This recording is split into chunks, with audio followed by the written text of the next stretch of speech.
नमस्ते दोस्तों, आज के इस खास विश्लेषण में आपका बहुत बहुत स्वागत है। चलिए, बिना किसी देरी के सीधा मुद्दे पर आते हैं। आज हम एलिजाबेथ डन और माइकल नॉर्टन की बेहद शानदार किताब हैप्पी मनी को डिकोड करने जा रहे हैं। देखिए, ये कोई आम फाइनेंस गाइड नहीं है, ये असल में खुशहाल खर्च का विज्ञान है।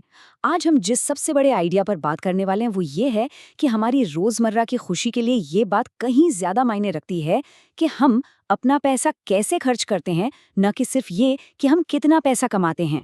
जरा सोचिए, क्या पैसा सच में खुशी खरीद सकता है? हम सब ने कभी न कभी ये सवाल खुद से जरूर पूछा होगा।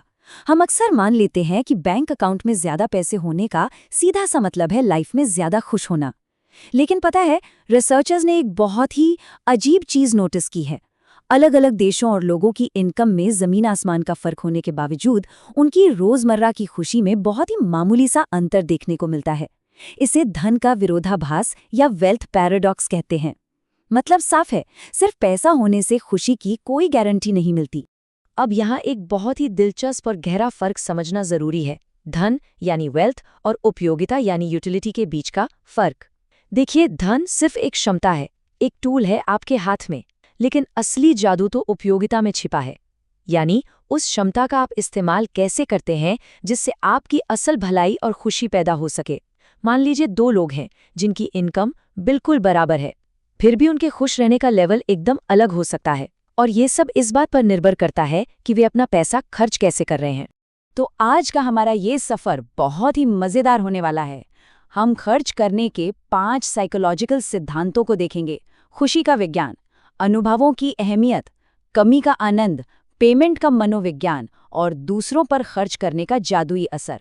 और हाँ, सबसे आखिर में हम एक 30 दिन का बहुत ही प्रैक्टिकल एक्सपेरिमेंट भी डिस्कस करेंगे, जिसे आप आज से ही शुरू कर सकते हैं।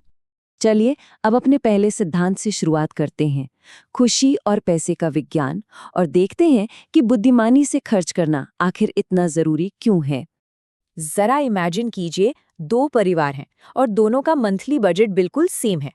एक परिवार एक बड़ा सा नया टीवी या कोई महंगा सा ट्रेडमिल खरीद लेता है, जो सच बताऊं तो कुछ दिनों बाद घर में सिर्फ कपड़े टांगने के काम आता है। वहीं दूसरा परिवार उसी पैसे से महीने में एक बार बाहर डिनर करने जाता है या वीकेंड पर किसी छोटी सी ट्रिप पर निकल जाता है।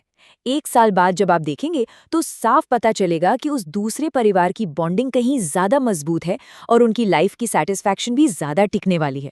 हमारी खुशी हमारी इनकम से कहीं ज्यादा हमारे खर्च करने के तरीके से तय होती है। और यहीं से हम अपने दूसरे शानदार सिद्धांत पर आते हैं, चीजें नहीं बल्कि अनुभव खरीदें और प्यारी यादें बनाएं। मान लीजिए आपने कोई एकदम नया, लेटेस्ट और महंगा फोन खरीदा। शुरू में तो उसे फ्लॉन्ट करने में बहुत मजा आता है ना? लेकिन कुछ ही दिनों में सुखात्मक अनुकूलन यानी हेडोनिस्टिक अडेप्टेशन अपना काम कर देता है। वो फोन बस एक आम सी चीज बनकर रह जाता है। अब जरा अनुभवों का जादू देखिए। कोई नई कुकिंग क्लास ज्वाइन करना या दोस्तों के साथ किसी ट्रिप पर जाना, ये ऐसे अनुभव हैं जिनका मजा आप ट्रिप से पहले ही प्लान करते हुए लेने लगते हैं। आप इन्हें दूसरों के साथ शेयर करते हैं और सबसे बड़ी बात, ये आपकी पहचान का एक अटूट हिस्सा बन जाते हैं। ये यादें कभी पुरानी नहीं पड़ती। अब बढ़ते हैं हमारे तीसरे सिद्धांत की तरफ, जो 2 बहुत ही कमाल के कॉन्सेप्ट्स को आपस में जोड़ता है, कमी का आनंद और समय खरीदना। देखिए, सुखवादी अनुकूलन का सीधा सा मतलब ये है कि अगर कोई भी अच्छी चीज आपको रोज रोज मिलने लगे तो उसकी वो स्पेशल वाली फीलिंग धीरे धीरे खत्म हो जाती है। तो फिर इसका उपाय क्या है? बहुत ही सिंपल है। अपनी रेगुलर शॉपिंग या खर्चे को एक खास ट्रीट में बदल दीजिए।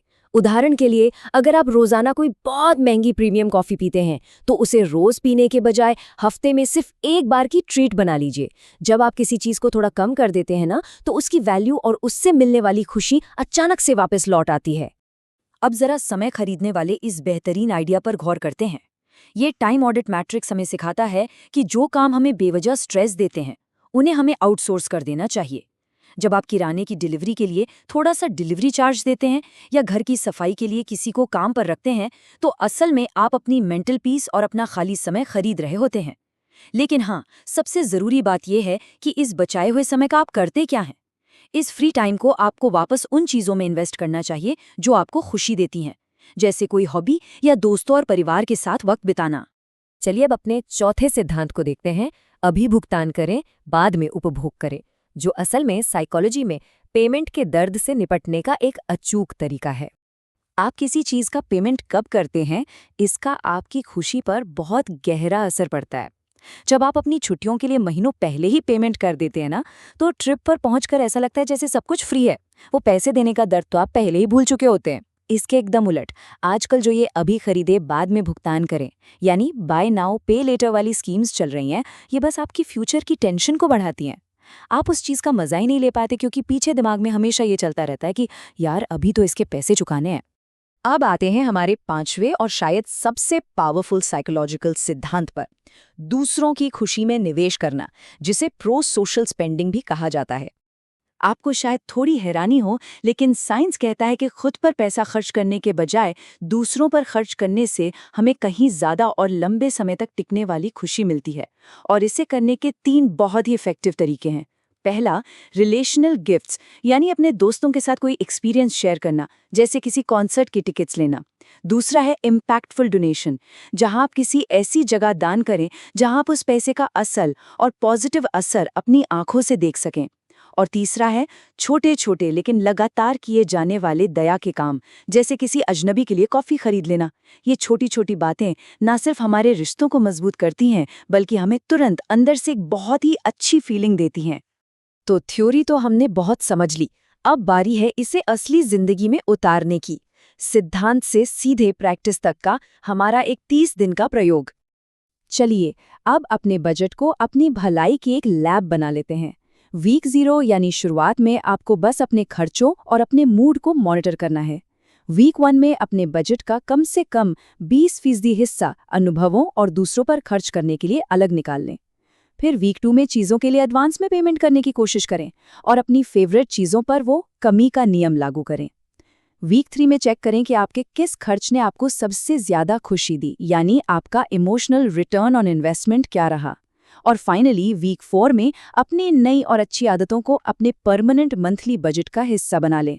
इसी के साथ हम अपने इस विश्लेषण के आखिर में आ गए हैं। पैसे को सिर्फ एक करेंसी या कागज़ का टुकड़ा मत समझिए, बल्कि इसे अपनी लाइफ में मीनिंग और खुशी भरने वाली एक बिहेवियरल टेक्नोलॉजी की तरह देखिए। जाते जाते आपके लिए एक सवाल छोड़कर जा रहा हूँ।